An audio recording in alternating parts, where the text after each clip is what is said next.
Hello everyone, welcome to my channel গ্রিনি garden. আজ আবারও চলে এলাম আপনাদের কাছে আমার ছোট্ট বাগানটির একটু ঝলক দেখানোর জন্য। আপনারা যদি আমার চ্যানেলে নতুন হয়ে থাকেন তাহলে আমার চ্যানেলটিকে অবশ্যই সাবস্ক্রাইব করবেন।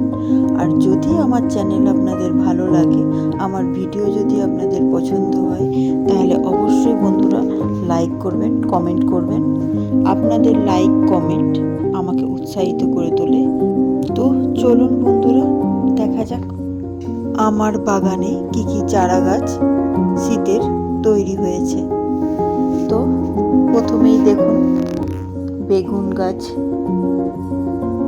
শীতে পোকা মাকড়ের উপদ্রব একটু কমই থাকে, তবুও বেগুন গাছে যে কাণ্ড ছিদ্রকারী পোকা বেশি দেখা যায়।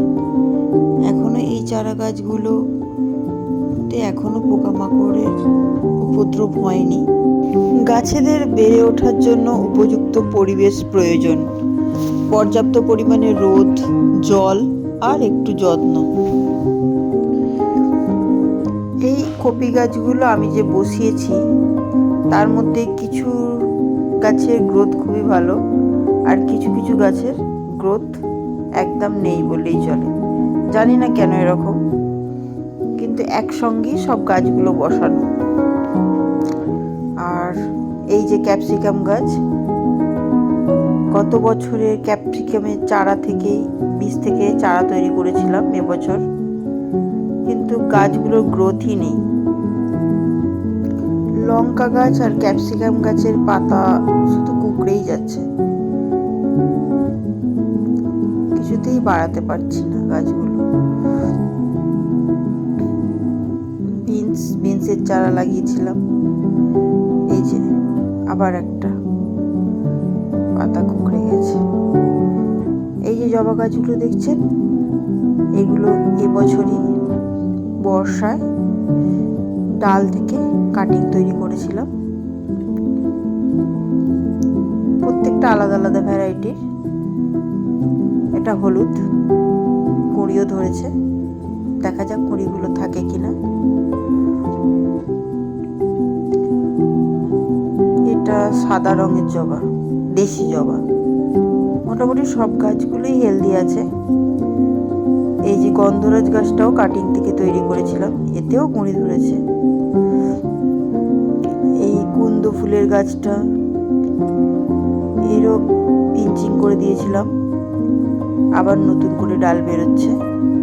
সপ্তাহে একটা দিন নিয়ম করে নিম অয়েল স্প্রে করলে বাগানের প্রত্যেকটা গাছে, তাহলে পোকামাকড়ের উপদ্রব কম থাকে আর কোনো রকম পেস্টিসাইড দেওয়ার প্রয়োজনই পড়ে না।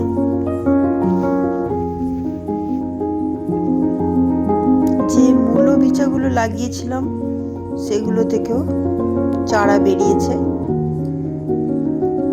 আর এগুলো মেথি বীজা ছড়িয়েছিলাম সেগুলোও বেরিয়েছে। সবজি গাছের মাটি যেমন তৈরি করে বসাতে হয়, সেরকম বাগানের যে সমস্ত পার্মানেন্ট গাছ রয়েছে সেই গাছগুলো 15 দিন অন্তর কিছুটা ভার্মি কম্পোস্ট বা এক মুঠো গোবর সার দিলেও হয়।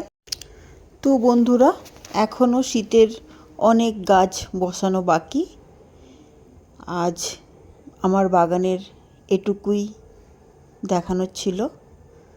তো আজ এই পর্যন্তই, আবার দেখা হবে নেক্সট ভিডিওতে। তো বন্ধুরা, টাটা।